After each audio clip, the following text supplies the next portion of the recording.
Burkina Faso at the end of the rainy season.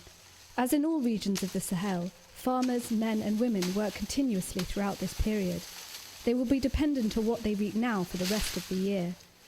In a few months they will face the lean season, the long months between two harvests, when food and water become scarce. Millions of people will suffer food shortages and malnutrition, a phenomenon that has become cyclical.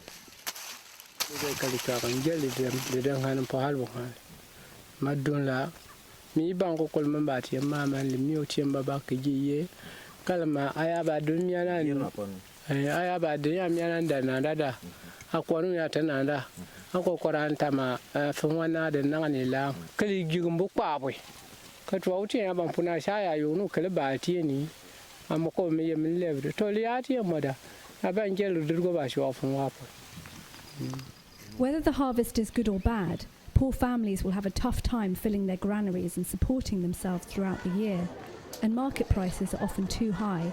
But access to basic cereals such as corn, sorghum and millet is a question of survival. 4 successive food crises in the Sahel have affected up to 18 million people over the last decade. Most of them saw their resilience diminish year after year. For the Traoré family, which has 9 mouths to feed, the situation is difficult.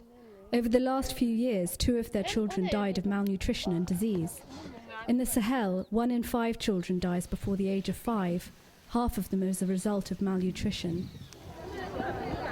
Since 2012, countries in the region formed an alliance aimed at reinforcing people's ability to overcome these difficult months and improve their situation in the long term. This Global Alliance for Resilience initiative, Agir, is supported by various national and international initiatives and partners led by the European Union and aims to link humanitarian assistance and development aid. In Burkina Faso, one such partner, Action Against Hunger, runs a cash transfer program in this region bordering Niger. 900 women each receive €75 spread over the 5 hardest months of the year. C'est des mamans qui ont des enfants de moins de 12 mois. Nous leur apportons du support pendant 5 mois, donc de juillet jusqu'à novembre, afin de renforcer la résilience des populations. La résilience, c'est la capacité en fait, du ménage à pouvoir supporter les chocs, que ce soit de nature climatique, de nature saisonnière, et afin de pouvoir assurer un certain bien-être au niveau de ces ménages.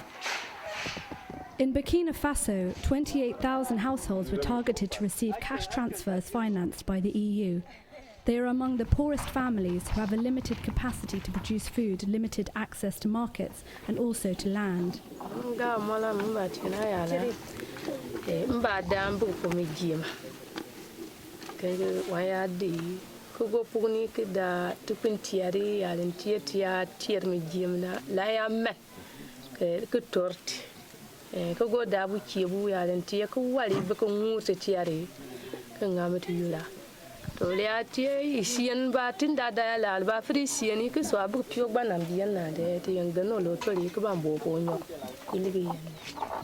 Community workers go from house to house in search of malnourished children. They can detect malnutrition using simple tools. Thanks to ready-to-use foods, children without medical complications will be able to recover and gain weight at home. Diepaga Hospital has a CREN, Centre for Recovery and Nutrition Education. Hundreds of children suffering from severe malnutrition and other diseases such as malaria are admitted here. They are at their most vulnerable at the end of the lean season, during the rainy season, when their granaries are empty and their parents busy in the fields. C'est chaque année, de façon régulière, à cette période, au niveau des CREN, les admissions augmentent.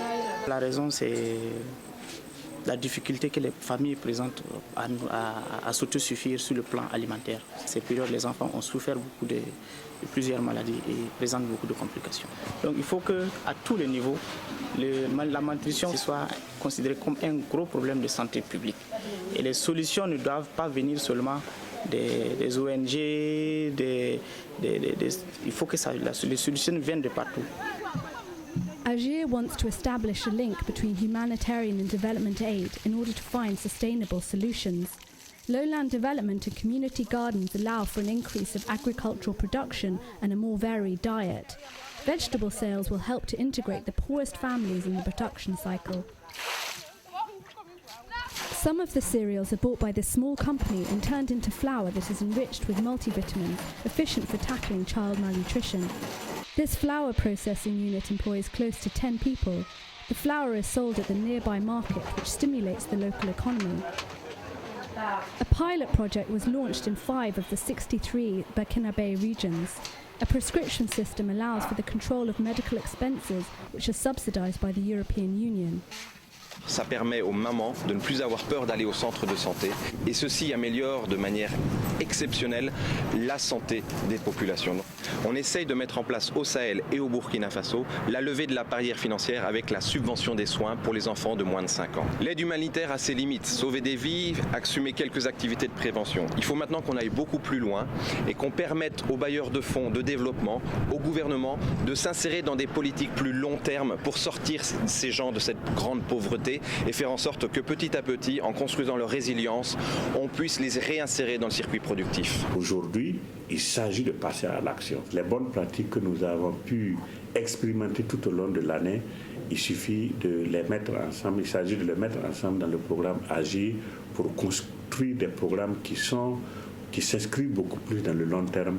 La résilience, ce n'est pas un programme unisectoriel, c'est vraiment la pluridisciplinarité et c'est ce à quoi nos gouvernements devraient, avec l'appui des partenaires techniques et financiers, s'engager résolument si nous voulons faire du Sahel une zone où il faut bien vivre.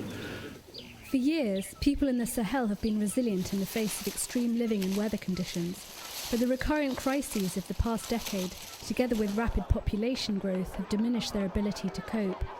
Agir aims to break this vicious circle and protect the most vulnerable from the devastating consequences of hunger and malnutrition. In the field, we see more and more success. Now it's time for coordinated action to develop these best practices region-wide and guarantee a dignified future for those who are surviving one day at a time.